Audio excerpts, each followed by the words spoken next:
Hindi ko ini-expect to take note. Hindi ko po ini-expect na si VP Sara ay maglalabas ng ganitong klaseng statement. Bakit?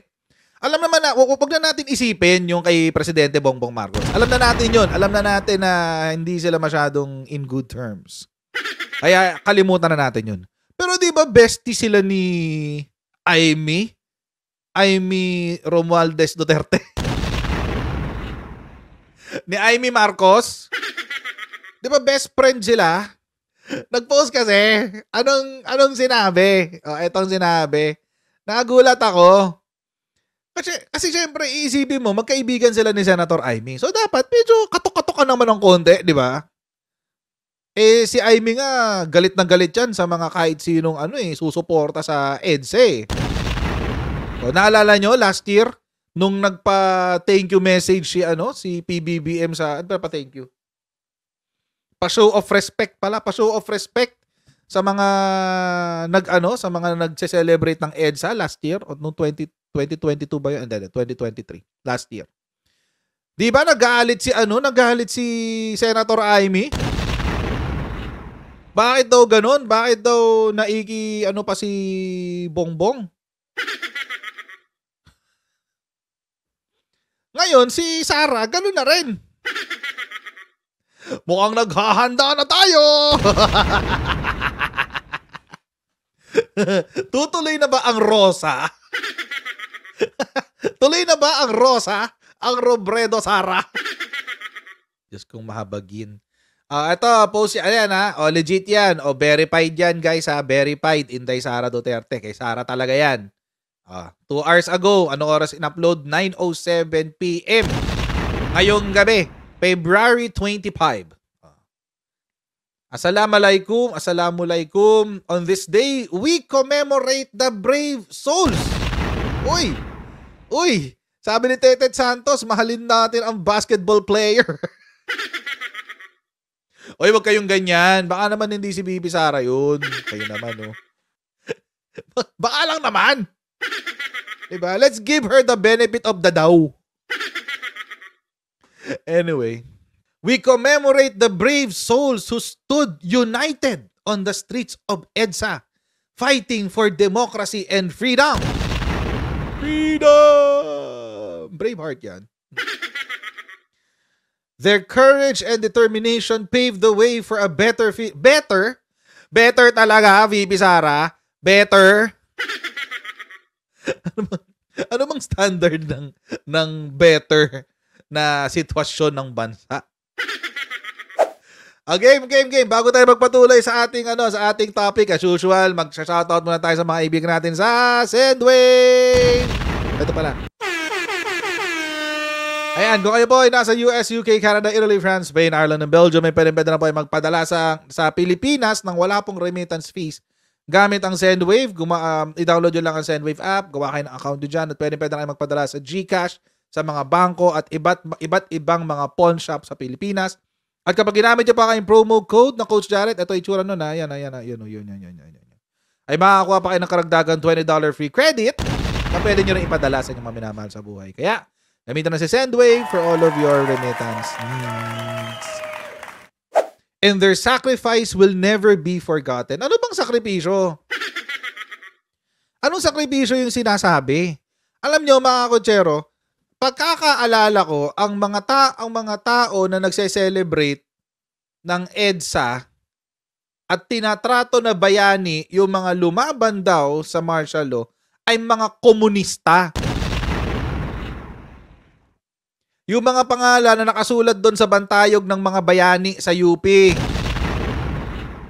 Yun daw ang tunay na bayani ng EDSA. So, na-join ka na ba sa kanila ngayon, VP? Grabe. Ba't ka nakikisama dito sa ganito, VP Sara? You know better. You know betterer. Kasi, kaibigan mo, at the very least, kahit hindi sila magkasundo ni PBBM mga kotsero, at the very least, best friend daw niya si Senator Amy. Deleted na to? Hindi pa to deleted. Ayan, nakikita ko pa siya. Hindi siya deleted. Ito yun, ito yun. Oh, verified yan. Hindi ito deleted. As we celebrate this momentous occasion, let us remember the lessons of EDSA, the power of unity, strength of Filipino spirit, and the importance of standing up for what is right. Let us continue to build a nation where justice, peace, and prosperity prevail, where every voice is heard and every dream is achievable. Sabi niya. Deleted na to? May pagbawing naganap! Ay, sorry. Nakuha ko na siya. Sorry ka, Bibi Sara. Nakuha ko na siya. Tingnan natin sa new tab natin buksan. Ay, oo, wala na nga. Ay, wala na nga. Sorry. Andito pa sa akin. Ang galing. Ay, pero basahin. Andito na basahin pa rin natin. Na-tsempuhan natin to, guys.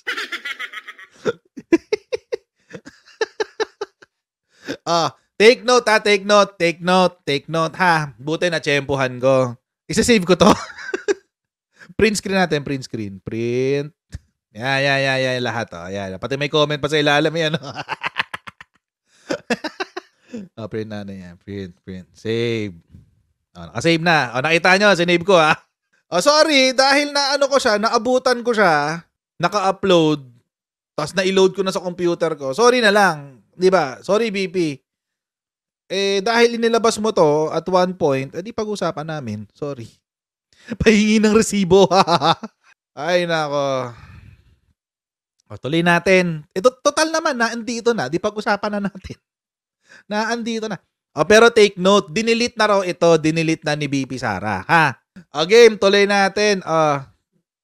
Kasi nga naman, mga kotsero, dito pa lang, dapat pinag-isipan mo muna to Itong fighting for democracy and freedom and their sacrifices will never...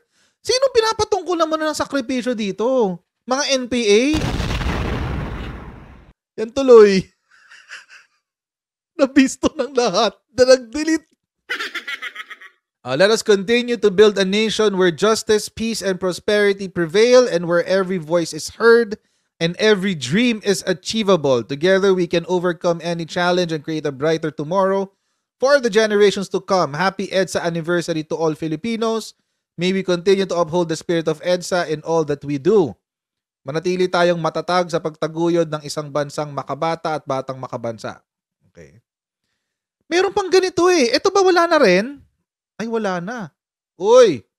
Buti na lang, nasa cookies. Ay, wala na nga. Ba't ko kasi pinindot yung picture? Dapat di ko pinindot yung picture. Yan tuloy. This page is not available.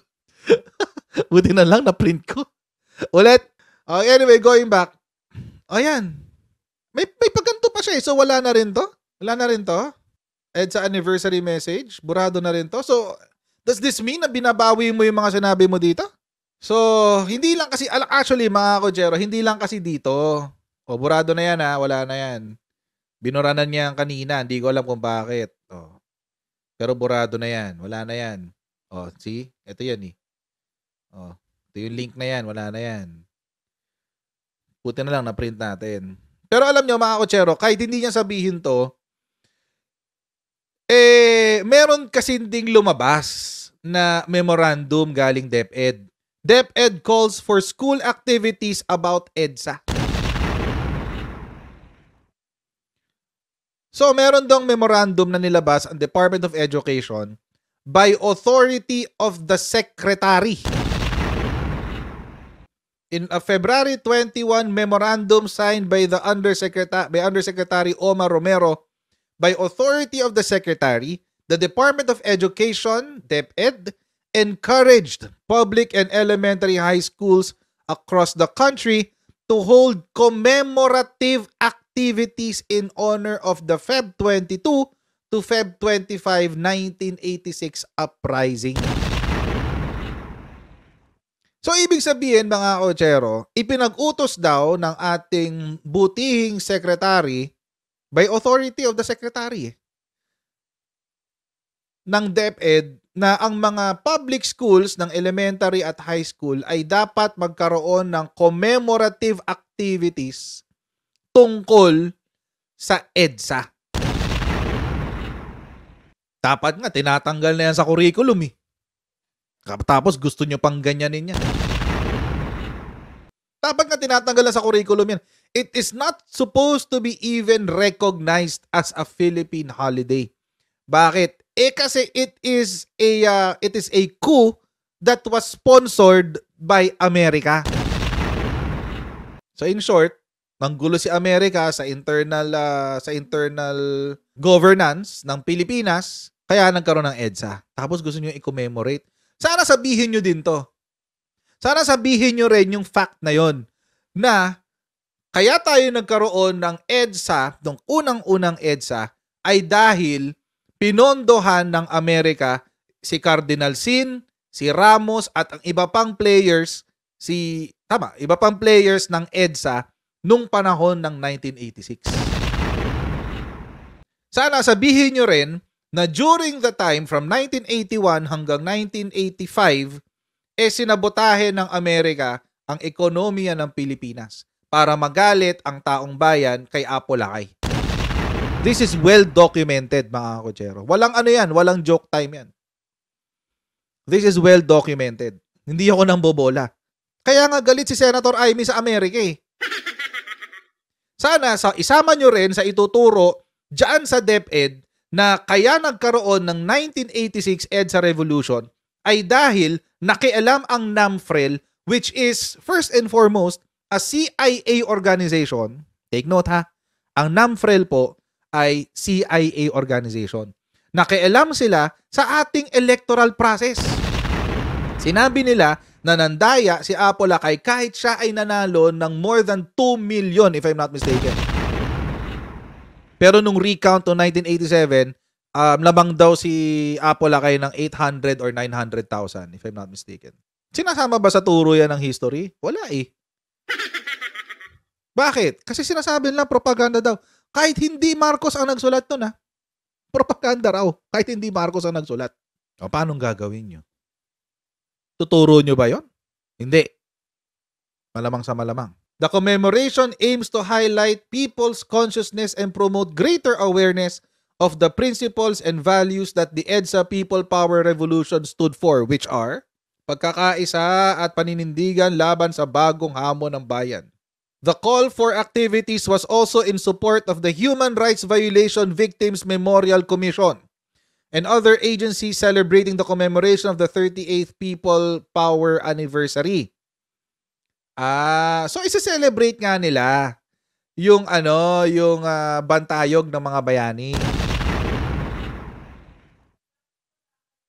Isa-celebrate nga nila yung bantayog ng mga bayani. Bakit? Kasi the government officially recognized 11,103 victims of torture, murder, illegal arrest and detention, and enforced disappearance during the Marcos Sr. martial law regime. Take note, by the way, mga kotsero, na ito pong RA 10368 o ito yung Human Rights Victim Separation and Recognitions Act. Ito nga, ayan, nakasulat. Ayan, yung Human Rights Victim Separation and Recognition Act. Ito po ay isinulat ni Franklin Drilon noong 2013. Nakikita niyo dyan, 2013, no? Panahon niya ni Panot Aquino. Bakit ito isinulat ni Franklin Drilon? Kasi mga kakutsero, natalo. Natalo kasi sa Court of Appeals yung mga umaapela ng nabiktima raw sila ng martial law. Paano ho sila natalo? Kasi eto si Eta Rosales, naalala niyo si Eta Rosales, nag-file ho sila ng kaso sa Hawaii laban sa estate ni Apo Lakay. Tapos nanalo sila doon. Nanalo sila sa Hawaii. Hawaii, mga kotsero. Nalano sila sa Hawaii. Ngayon, itong it's a class suit or more or less mga 10,000 plus. Ito na yon. Ito na siguro yon, yung 11,000 something na yan. Okay. More or less, mga ganyan number, 10 to 11,000. So, nanalo sila sa Hawaii. Ngayon, ang gusto nilang mangyari, i-adopt ng Pilipinas yung ruling ng Hawaii. Okay? Gusto ho nila i-adopt ng Pilipinas yung decision ng Hawaii regarding the reparation. Parang bibigyan yata sila ng I forgot the amount, the exact amount. Basta X billions of pesos ay bibigay sa kanila. Ano nangyari? Nagdesisyon po yung ating Court of Appeals. Ano po ang sinabi ng Court of Appeals? Dinismiss yung petition. Dinismiss ho yung petition. Bakit? Kasi po, ang sabi po ng ponente sa Court of Appeals, hindi nagkaroon ng due process. Pasabog. Pasabog. Bakit? Kasi mga kakutsero, bakit daw walang due process? Hindi raw kasi binigyan ng pagkakataon ang mga Marcoses na harapin ang bawat isa na naghabla sa kanila. Which is part of our due process. Ganun po dito sa Pilipinas, mga kakutsero. Hindi ka pwede dito na anonymous maghahabla. Hindi pwede. Kahit may class suit ka, kailangan may mga dokumentong kailangan isumite mo na ikaw mismo ay nire-recognize ng mga claimants, na ikaw ay nire-recognize nila na representante nila, etc. etc. Maraming maraming hinihinging dokumento para sa class suit. So yun po yung unang sinabi. Pangalawa, dahilan kung ba't hindi nagkaroon ng due process ay dahil hindi rin daw nabigyan ng pagkakataon yung etong 11,103 na mabigyan ng totoong katarungan. Kasi ang award sa kanila iisa lang. Iisa lang ang award. Paano yung mga, for example, ikaw ay biktima ng illegal arrest. Halimbawa lang. Ang ibinigay sa'yo, let's say $10,000. Halimbawa lang. $10,000. Pero merong isa, survivor ng torture. Di hamak na mas mahirap ang torture kesa sa illegal arrest. Pero siya ang makukuha, 10,000 lang din. Meron ding ito, enforced disappearance. Hindi naman hamak na mas malala ang enforced disappearance kesa sa illegal arrest and detention. Pero $10,000 lang din ang makukuha niya. So, ibig sabihin, mga kutsero, hindi nakuha yung tamang desisyon sa hindi nakuha ang hustisya dahil pare-pareho lang ng penalty para sa kanilang lahat. Kaya dinismiss ng Court of Appeals. Dahil dinismiss ng Court of Appeals, ang mahusay na Liberal Party sumulat ng ganitong batas, the Human Rights Victims Reparation and Recognition Act. Gobyerno na lang ang magre-recognize. Walang napatunayan sa korte, pero sige, gobyerno na lang ang magre-recognize. Imagine, wala kang napatunayang mali, pero gobyerno mismo ang nag-recognize na may mali daw. Ano ang due process doon? O di wala. Gobyerno nagsabi Wala kang magagawa. Dumaan ba sa litis? Hindi. Dinismiss nga ng Court of Appeals Kaya hindi dumaan sa litis. So, paano ngayon yan? Yun yung sinasabi nila na the government officially recognized. Kaya gobyerno lang ang nag-recognize. See the BS that the Aquino government was doing. Wala silang mapatunayan na krimen na ginawa ng ni Apo Lakay, ni Ferdinand Edralin Marcos. Pero dahil walang mapatunayan at silang nasa kapangyarihan, sige, recognize na lang natin. Tapos sasabihin ni Bibi Sara, ano sabi ni Bibi Sara? On this day, we commemorate the brave souls. Oh my God. Oh my God. Bumalentong ka, Bibi Sara. Nasaan si Harry Roque? Magsalita ka ngayon. Magsalita ka ngayon.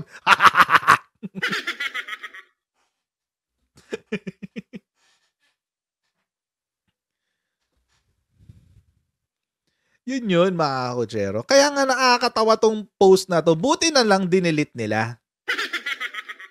Buti na lang dinilit nila. Buti dinilit. Kasi kahiya-hiya talaga to. Kahiya-hiya to, mga kotsero.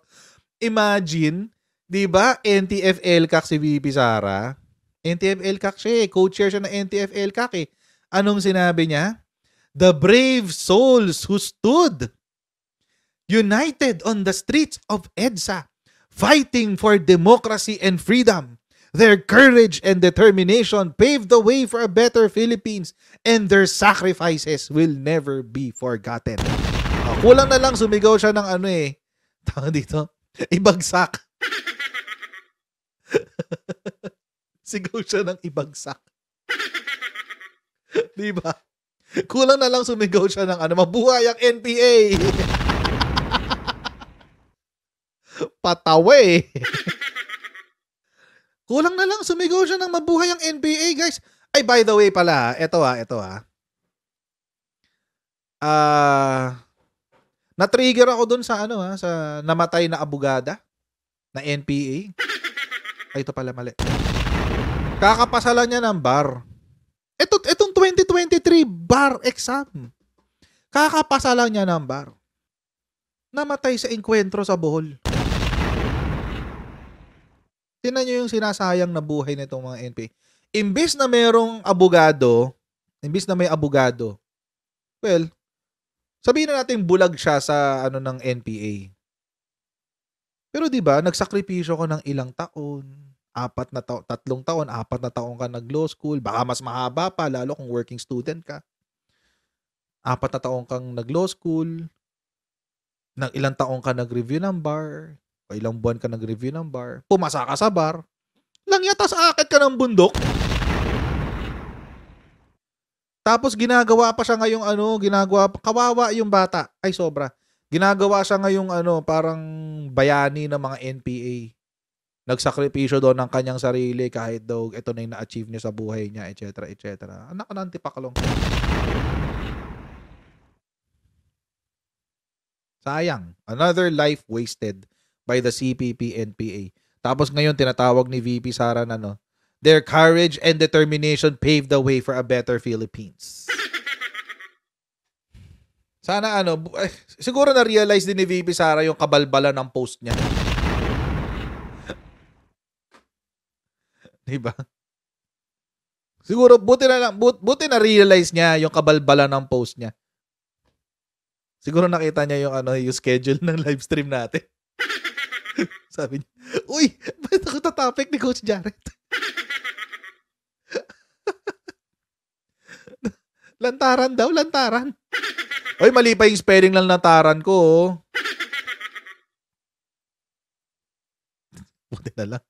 Buti na lang, ipa-private ko to. Anyway. Hindi, alam nyo mga kotsero, let's intindihin na lang natin si VP. Intindihin na lang natin si VP Sara. Actually, marami pa akong gustong ilabas kaso lalampas tayo sa oras Intindihin na lang natin si VP Sara. Bakit? Kasi mga kotsero, naniligaw siya ngayon Naniligaw siya. Nililigawan niya yung mga loyalista. Nililigawan niya yung mga dilaw. Siyempre sa DDS, wala na siyang kailangan ligawan. Mahal na siya nung mga yun. Pero ngayon, kailangan niyang ligawan yung mga dilawan ngayong araw na to. Diba? Baka naman pwede naman tayong magkasundo. Let's have unity. Alam niyo ba kanina doon sa prayer rally, ganoon din yung theme nila. Sila daw ang totoong unity, parang ganoon. Buuin natin ang totoong unity. Yan ang sabi. Anyway, mamaya natin pag-usapan yun. Ito na muna. Baka kasi nandiligaw siya Ang tawag nga dyan, di ba, charm offensive. Charm offensive. Tignan nyo, kahapon, nag-post siya, di ba? Nag-post siya kahapon ng live stream na nagulat lahat ng tao. Sabi lang niya, mahal ko kayo. Yun. Yun ang tawag doon. Ang tawag doon ay charm offensive. Dadaanin ka sa bait-baitan.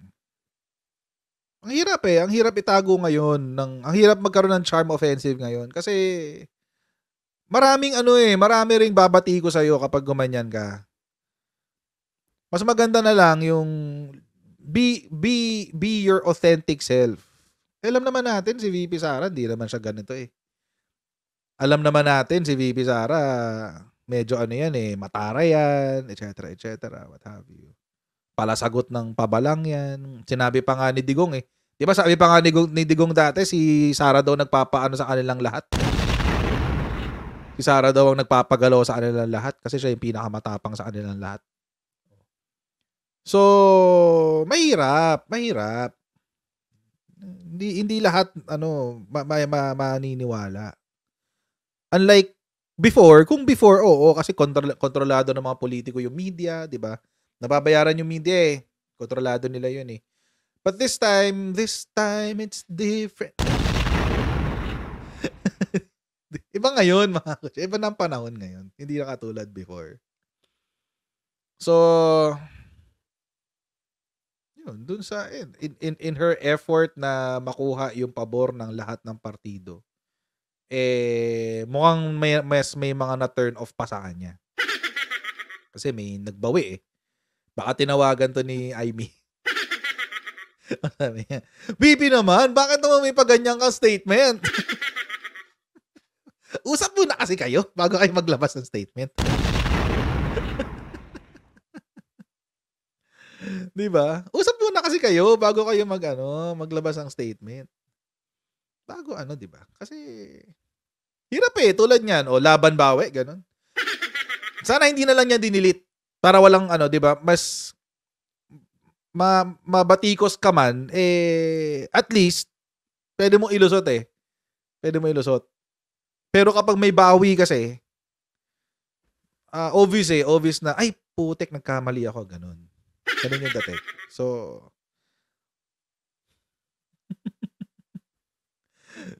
mas maganda sana hindi na lang niya dinilit. Pinanindigan na lang niya. Okay? So, mga Coachero, maraming po salamat sa inyong patuloy na pagsuporta sa ating channel. Huwag niyo pong kalimutan mag-subscribe sa Coach YouTube channel. At pa-follow tayo sa ating Facebook page. Tawag dito? Ayun nga. And paki-like, share, and subscribe yung ating channel. Alright? And I'll see all of you in our next Coach Jared Live. God bless. See you next time, guys. Bye.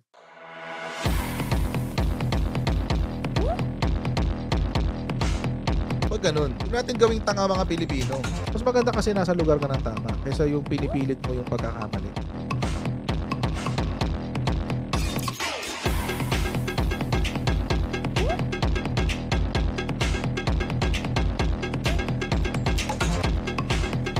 Are they willing to go that far? Hindi makakalimutan ng Pilipino yan hanggat di nasasagot niya. Sino ngayon nagsasabi ng totoo?